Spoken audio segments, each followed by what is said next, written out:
ಇಲ್ಲ, ಅದು ಯಾವ್ದು ರಾಜ್ಯಸಭಾದ ನಮ್ಮ ಮುಂದೆ ಯಾವುದು ಬಂದಿಲ್ಲ. ಇಲ್ಲ, ನಮಗೆ ನಾವು ಯಾರ ಮುಂದೆ ಅರ್ಜಿನೇ ಆಗದೆ ಇದ್ದಾಗ ವಿರೋಧ ಮಾಡೋದೇನು ಬಂದು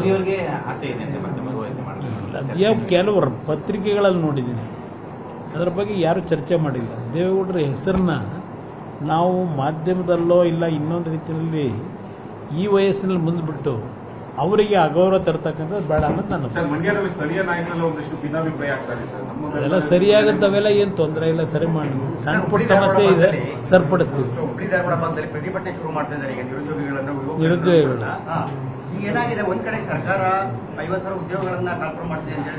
ನಾನು ನಿರುದ್ಯೋಗಿ ಯುವಕರಿಗೆ ನೀವೇನೀಗ ಪ್ರಶ್ನೆ ಕೇಳಿದ್ರಿ, ಬರೀ ಧಾರವಾಡದಲ್ಲಿ ಮಾಡೋದಲ್ಲ, ಇಡೀ ರಾಜ್ಯದಲ್ಲಿ ಇರ್ತಕ್ಕಂಥ ನಮ್ಮ ನಿರುದ್ಯೋಗಿಗಳು ಇವತ್ತು ಇಂಥ ಒಂದು ಕೆಟ್ಟ ಸರ್ಕಾರದ ವಿರುದ್ಧ ಇವತ್ತು ನೀವು ದೊಡ್ಡ ಮಟ್ಟದಲ್ಲಿ ಹೋರಾಟ ಪ್ರಾರಂಭ ಮಾಡಿದ್ರೆ ನಿಮ್ಮ ಮುಂದಿನ ಭವಿಷ್ಯಕ್ಕೆ ಒಳ್ಳೆಯದಾಗ್ತದೆ ನನ್ನ ಅಭಿಪ್ರಾಯದಲ್ಲಿ. ನಾನು ರಾಜಕೀಯಕ್ಕೋಸ್ಕರ ಇದು ಹೇಳ್ತಿಲ್ಲ. ಇವತ್ತು ನನ್ನ ಹತ್ರ ಬರ್ತಕ್ಕಂಥ ಪ್ರತಿನಿತ್ಯ ಒಂದು 10,000 ಅರ್ಜಿ ಇದೆ ನನ್ನ ಹತ್ರ, ಕೆಲಸ ಕೇಳ್ಕೊಂಬರೋರು. ಎಲ್ಲೆಲ್ಲಿ ಸಾಧ್ಯವೋ ಇವತ್ತು ಅವ್ರಿಗೆ ಕೆಲಸ ಕೊಡಿಸ್ಲಿಕ್ಕೆ ಪ್ರಯತ್ನ ಪಡ್ತಾ ಇದ್ದೀನಿ. ಆದರೆ ಇವತ್ತು ಈ ಸರ್ಕಾರ ಏನೋ 70,000 60,000 ತುಂಬ್ತೀವಿ ಅಂತ ಹೇಳಿದಾರಲ್ಲ, ಯಾವುದು ಪ್ರಕ್ರಿಯೆಗಳು ನಡೀತಿಲ್ಲ. ಇವತ್ತು ಆ KPSC ಪತ್ರಿಕೆಗಳು ಪ್ರತಿನಿತ್ಯ ಬರೀತೀರಿ. ಯಾರಿಗೆ ತಪ್ಪಾಗಿದೆ? ತಪ್ಪಾದವ್ರನ್ನ ಬಿಟ್ಟುಬಿಟ್ಟಿದ್ದೀರಿ, ತಪ್ಪು ಮಾಡಿದವ್ರನ್ನ, ತಪ್ಪು ಮಾಡದೇ ಇದ್ದವ್ರನ್ನ ಮಾಡ್ತಾ ಇದ್ದೀರಿ, ಅದನ್ನು ಪ್ರೊಜೆಕ್ಷನ್ ಕೊಡ್ತಾ ಇದ್ದೀರಿ. ಇದು ನಾನು ಗಮನಿಸ್ತಾ ಇದ್ದೇನೆ.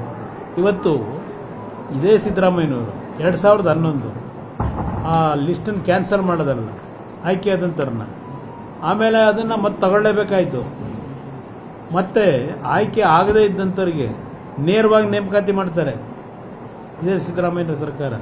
ಅವ್ರು ಆಮೇಲೆ ಮಾಡಿದ್ರಲ್ಲ ರೀಡೂ ಮಾಡಿ, ಆ ರೀಡೂಗೆ ಉಡುಗಡೆ ಕೊಟ್ಟಿರಲ್ಲ ಒಬ್ಬರಿಗೆ, ಬೀದಿಲಿ ಕೋಟ್ಯಾಂತರ ರೂಪಾಯಿ ಒಂದೊಂದು ಈ KPSC AC ಪೋಸ್ಟ್ಗೆ ದೊಡ್ಡ ಮಟ್ಟದ ವ್ಯಾಪಾರ ನಡೀತು. ಯಾರೂ ಅದನ್ನು ಬರೆಯಲ್ಲ.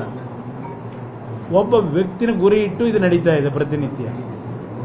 ಒಂದು ಹಿಂಸೆ ಕೊಡಲಿಕ್ಕೂ ಒಂದು ಇತಿಮಿತಿ ಇದೆ ನನ್ನ ಅಭಿಪ್ರಾಯದಲ್ಲಿ. ಏನು ಮಾಡಿದ್ದಾರೆ ಸಿದ್ದರಾಮಯ್ಯನವರೀಗ ಅದು ಸರಿಪಡಿಸಲಿಕ್ಕೆ? 18 ಜನ ಮೆಂಬರ್ಸ್ ಮಾಡಿ ಅದರಿಂದ ಉತ್ತಮವಾದಂಥ ರೀತಿಯಲ್ಲಿ ಆಯ್ಕೆ ಆಗುತ್ತಾ?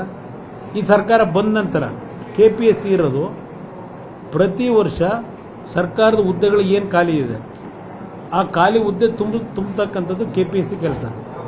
ಎಷ್ಟು ಹುದ್ದೆಗಳನ್ನು ತುಂಬತಕ್ಕಂಥದ್ದಕ್ಕೆ ಈ ಸರ್ಕಾರ KPSC ಮುಖಾಂತರ KPSCನೂ ಬಿಟ್ಟುಬಿಡಿ, ನೀವು ಡೈರೆಕ್ಟಾಗಿ ಎಲ್ಲಾದರೂ ಮಾಡಿದ್ರ? KPSC ಬಗ್ಗೆ ಇಷ್ಟೆಲ್ಲ ಬರೀತಾ ಇದ್ದೀರಿ, ಯಾರು ಕಾರಣ ಇದ್ದಾರೆ ಇದರಲ್ಲಿ?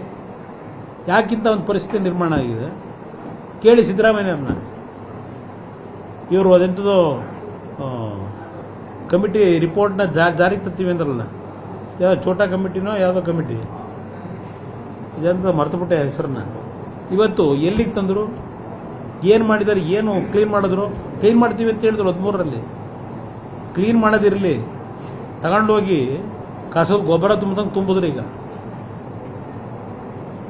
ಅದರಿಂದ ನಮ್ಮ ನಿರುದ್ಯೋಗಿ ಯುವಕರಿಗೆ ಹೇಳೋದು, ಈ ರಾಜ್ಯದಲ್ಲಿ ಒಂದು ಪಾರದರ್ಶಕವಾದಂಥ ಆಡಳಿತ ಬರಬೇಕು ಅನ್ನೋದಿದ್ರೆ ಎದ್ದೇಳಿ. ಬರೀ ಧಾರವಾಡದಲ್ಲಿ ರೈತರು ನಮ್ಮ ಯುವಕರು ಪ್ರತಿಭಟನೆ ಮಾಡಿದ್ರೆ ಸಾಲದು. ಅವ್ರನ್ನ ಹತ್ತಿಸ್ತಾ ಇದ್ದಾರೆ ಸರ್. ಅಂದ್ರೆ ಈಗ ಅವರನ್ನ ಮುಚ್ಚಳಿಕೆ ಬರ್ಸ್ಕೊಳ್ಳೋಂಥದ್ದು, ಮತ್ತೆ ಮುಂದಿನ ಒಂದು ವರ್ಷದವರೆಗೂ ಕೂಡ ಯಾವುದೇ ರೀತಿ ಶಾಂತಿ ಭಂಗ ಮಾಡಿದ್ರು ಕೂಡ ನೀವೇ ಜವಾಬ್ದಾರ ಅಂತ ಹೇಳಿ ಮುಚ್ಚಳಿಕೆ ಬರ್ಸ್ಕೊಳ್ಳಿ. ನಾನು ಅವರು ಈ ಸರ್ಕಾರದಲ್ಲಿ ಏನೇ ಮುಚ್ಚಳಿಕೆ ಬರ್ಕೊಳ್ಳಿ, ನಾನು ಯುವಕರಿಗೆ ಮನವಿ ಮಾಡೋದು, ನಿಮಗೆ ಪೊಲೀಸ್ನ ಇಲಾಖೆನ ಉಪಯೋಗ ಮಾಡಿ ಇಲ್ಲ ಸರ್ಕಾರದ ಅಧಿಕಾರಿಗಳನ್ನು ದುರುಪಯೋಗ ಪಡಿಸ್ಕೊಂಡು ನಿಮ್ಮ ಮೇಲೆ ಯಾವುದೇ ರೀತಿಯ ಕೇಸ್ಗಳನ್ನು ಹಾಕಲಿ, ಆ ಕೇಸ್ಗಳನ್ನು ಕಿತ್ತೆಸೆಯತಕ್ಕಂಥದ್ದು ನಮ್ಮ ಜವಾಬ್ದಾರಿ. ನಮ್ಮ ಯುವಕರು ನೀವು ರೆಡಿಯಾಗಿ ಇಂಥ ಕೆಟ್ಟ ಸರ್ಕಾರ ಈ ರಾಜ್ಯದ ಒದ್ದು ಹೊರಗೆ ಹಾಕ್ಲಿಕ್ಕೆ ನಾನು ಕೇಳೋದು ಮನವಿ ಅಷ್ಟೇ. ನಿರ್ಭೀತ, ನಿಷ್ಪಕ್ಷಪಾತ, ವಿಶ್ವಾಸಾರ್ಹ ಸುದ್ದಿಗಳಿಗೆ ಮತ್ತೊಂದು ಹೆಸರಾಗಿರುವಂತ News18 ಕನ್ನಡ ಈಗ ಆಪ್ನಲ್ಲೂ ಲಭ್ಯವಿದೆ. ದಯವಿಟ್ಟು ಇಲ್ಲಿರುವಂತ QR ಕೋಡ್ ಸ್ಕ್ಯಾನ್ ಮಾಡಿಕೊಂಡು ಆಪ್ ಡೌನ್ಲೋಡ್ ಮಾಡೋದಕ್ಕೆ ಮರಿಬೇಡಿ. ನಿಮ್ಮ ಬೆಂಬಲ ಹೀಗೆ ಸದಾ ನಮ್ಮೊಂದಿಗಿರಲಿ. ಧನ್ಯವಾದ.